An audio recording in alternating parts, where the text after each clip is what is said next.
Nagtatahi siya ng bahay ng ibon. Si kawawa yung ibon, yung bahay.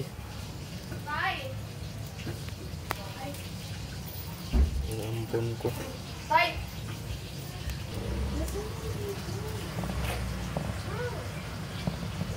Malapit na matapos ang bahay ng ibon.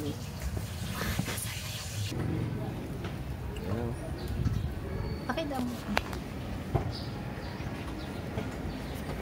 Ayun siya, oh. Si Mrs. Ibon. Kumahanap. Ayan pala. Ayun siya, oh. Ito ng bahay.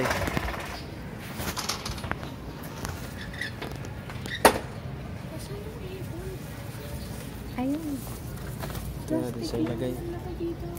Dito ka kasi sa labas. Ayun na, oh. Para makita mo. Dito ka kasi sa labas. Ayun, oh. Oh, ibon. Ah. Ano? Ayun, oh. Ay, nag-iisa lang yung baby niya.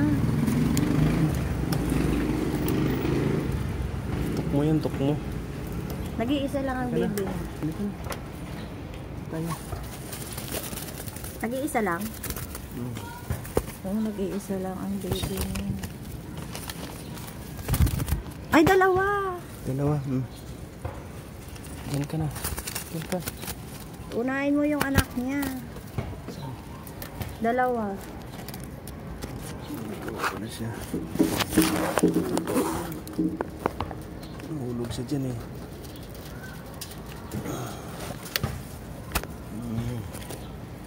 Dalawa.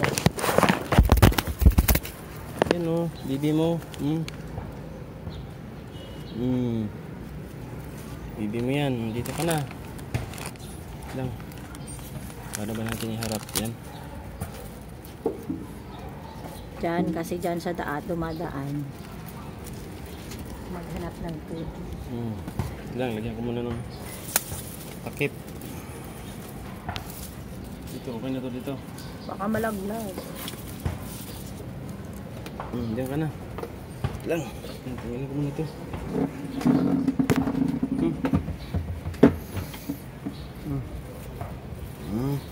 Diba? Dito pa dyan. Huwag ko lang kukusin.